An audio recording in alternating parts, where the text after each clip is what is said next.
अच्छा, असली करोड़पति कौन होते हैं? क्या लगता है? शायद वो नहीं जिनके बारे में हम सोचते हैं। चलिए द मिलियनेयर नेक्स्ट डोर की एक बहुत ही चौंकाने वाली रिसर्च पर नजर डालते हैं और दौलत को लेकर हमारी सबसे बड़ी गलतफहमियों को तोड़ते हैं। देखते हैं कि ये लोग असल में करते क्या हैं। जब भी कोई करोड़पति शब्द सुनता है तो दिमाग में क्या आता है? वही ना, महंगी महंगी गाड़ियां, डिजाइनर कपड़े, एक एकदम शानदार लाइफस्टाइल। लेकिन क्या सच में यही असली तस्वीर है? चलो पता लगाते हैं। हाँ, तो हम सब यही सोचते हैं कि जो बड़े बड़े डॉक्टर हैं, जिनकी कमाई बहुत ज़्यादा है, या फिर जो टॉप के कॉर्पोरेट लॉयर हैं, या बड़ी बड़ी कंपनियों के सीईओ, वही करोड़पति होते हैं, है ना? आखिर फिल्मों में, मीडिया में, हर जगह तो यही दिखाया जाता है। पर सवाल ये है कि क्या ये सच है या सिर्फ एक कहानी है? तो यहीं से शुरू होती है सबसे पहली और शायद सबसे बड़ी गलतफहमी, जिसे कहते हैं हाई इनकम का भ्रम। मतलब लोगों को लगता है कि अगर सैलरी बहुत ज्यादा है तो दौलत भी बहुत ज्यादा होगी, पर यह बिल्कुल सच नहीं है। असल में ये दोनों पूरी तरह से अलग चीजें हैं। रिसर्च में ऐसे लोगों के लिए एक टर्म है अंडर एक्यूमुलेटर्स ऑफ वेल्थ, या शॉर्ट में यूएडब्ल्यूज। अब इसका सीधा सा मतलब ये है कि ये वो लोग हैं जो कमाते तो बहुत हैं, बहुत ज्यादा कमाते हैं, लेकिन बचा कुछ नहीं पाते। उनकी इनकम तो हाई है, पर नेटवर्थ यानी असली संपत्ति बहुत कम। चलिए इसको एक उदाहरण से समझते हैं। भारत के एक डॉक्टर की कहानी लेते हैं।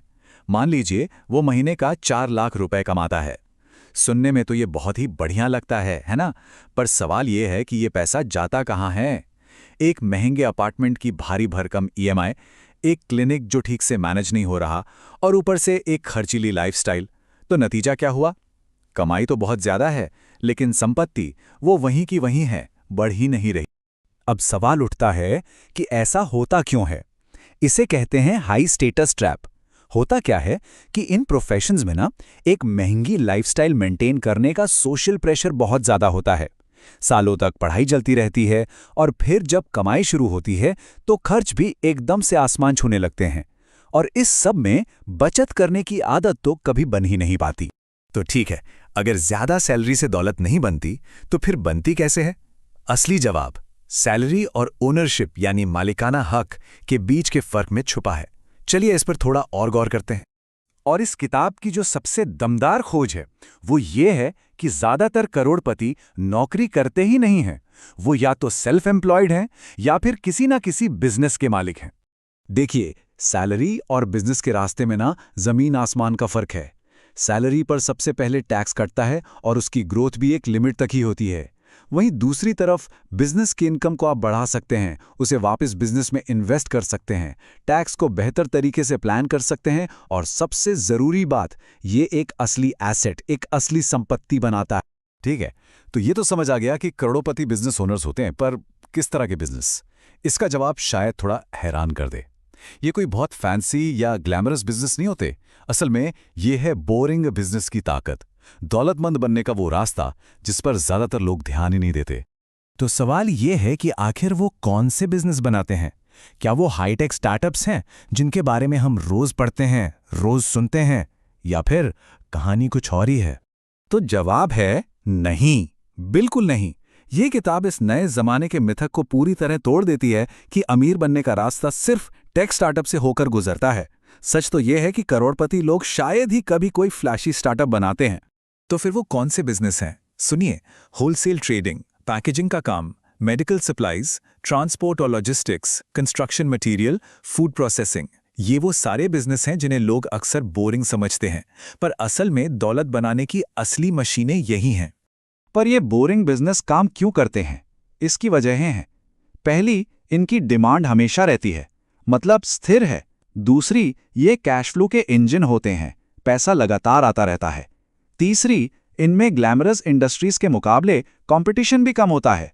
और चौथी, ये बदलते ट्रेंड्स या फैशन पर डिपेंड नहीं करते। तो बात सिर्फ ये नहीं है कि वो क्या करते हैं, बात ये भी है कि वो सोचते कैसे हैं। करोड़पतियों की जो सोच है, उनका जो माइंडसेट है अपने करियर को लेकर, वो बाकी लोगों से इतना अलग क्यों है? देखिए, वो लोग प्रेस्टीज यानी समाज में रुतबा या किसी बड़े टाइटल के पीछे नहीं भागते।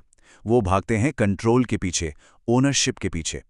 वो एक ऐसा बिजनेस मॉडल चाहते हैं जिसका नतीजा प्रेडिक्टेबल हो और जिसे आसानी से बड़ा किया जा सके, यानी जो स्केलेबल हो। उनके करियर का हर बड़ा फैसला सिर्फ 3 सवालों पर टिका होता है। पहला, क्या मैं इसका मालिक बन सकता हूं? दूसरा, क्या यह बिजनेस मेरे टाइम दिए बिना भी बड़ा हो सकता है? और तीसरा, क्या इससे लगातार कैश फ्लो आ सकता है? तो आखिर में आगे बढ़ने का असली सीक्रेट क्या है? वो कौन सी स्किल है जिसे अमीर लोग बाकियों से बेहतर सीख जाते हैं? ये स्किल बनती है सेल्फ एम्प्लॉयमेंट की भट्टी में। मतलब जब कोई अपना खुद का काम चलाता है तो वो अपने आप ही पैसों का अनुशासन सीख जाता है।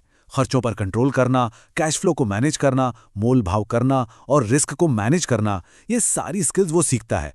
और ये वो स्किल्स हैं जिन्हें किसी नौकरी में सीखना लगभग नामुमकिन है। और ये सिर्फ कोई राय नहीं है, रिसर्च भी यही कहती है। सेल्फ एम्प्लॉयड लोग दौलत बनाने की स्किल्स ज्यादा तेजी से सीखते हैं। शायद इस पूरी बातचीत का ये सबसे जरूरी सबक है। और अच्छी बात यह है कि शुरू करने के लिए किसी बहुत बड़े बिजनेस की जरूरत नहीं है। भारत में तो एक छोटी सी किराने की दुकान या एक छोटा सा ऑनलाइन स्टोर भी अगर उससे सही तरीके से चलाया जाए तो दौलत बनाने की मशीन बन सकता है। असली चीज है ओनरशिप वाली सोच रखना और इन स्किल्स को सीखना।